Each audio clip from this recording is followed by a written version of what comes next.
नमस्कार, आप देख रहे हैं न्यूज स्ट्रीट। मैं हूं आपके साथ में ऋतु तोमर। बुलेटिन की शुरुआत करेंगे, सीधा रुख करेंगे लोकसभा का, जहां पर गृह मंत्री अमित शाह सदन को संबोधित कर रहे हैं और लोक सेवा बिल पर क्या कुछ कह रहे हैं, सुनिए। राजधानी के रूप में शायद ही किसी स्थानीय प्रशासन को मुक्त अधिकार यहां दिए जा सकते हैं। संयुक्त राज्य अमेरिका और ऑस्ट्रेलिया में जो राजधानी के क्षेत्र है, इसकी मिसाल भी उन्होंने वहां दी और उन्होंने कहा कि इसके लिए एक अलग व्यवस्था करनी चाहिए और संविधान सभा में इस पर जोड़ना चाहिए। खैर, मैं इसलिए कहता हूं कि आप जिस चीज का विरोध कर रहे हैं, ये सिफारिश किसकी थी ये आपको मालूम होना चाहिए। ये पंडित नेहरू की सिफारिश थी। मान्यवर,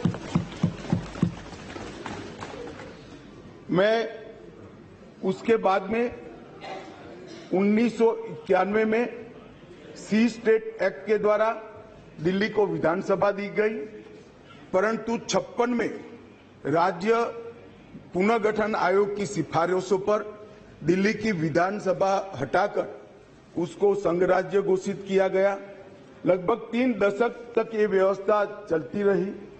87 में सरकारिया कमेटी बनी, जो बाद में बालाकृष्णन कमेटी के रूप में जानी गई, और 91 में 69वां संविधान संशोधन किया गया और इसके बाद दिल्ली राजधानी राज्य क्षेत्र शासन अधिनियम 1991, जिसमें मैं आज संशोधन लेकर आया हूं, इसको इस महान सदन ने पारित किया गया। और वही विधेयक के अंदर, संविधान संशोधन के अंदर 239A, जिसका मैंने जिक्र किया, उसमें इस संसद को राजधानी क्षेत्र के किसी भी हिस्से के लिए और किसी भी कार्य के लिए कानून बनाने के लिए संपूर्ण अधिकार संसद को देने का काम किया गया। मान्यवर, समस्या कहां से समाप्त शुरू हुई?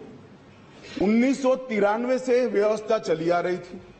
कभी भारतीय जनता पार्टी सत्ता में आई, कभी कांग्रेस पार्टी ने शासन किया, कभी ऊपर कांग्रेस का शासन था तब हमारी सरकार थी, तो कभी ऊपर कांग्रेस की सरकार थी तब नीचे हमारा शासन था, मगर कोई झगड़ा नहीं हुआ था। सब कुछ ठीक चल रहा था, क्योंकि किसी की मंशा अधिकार हथियाने की नहीं थी, सेवा करने की।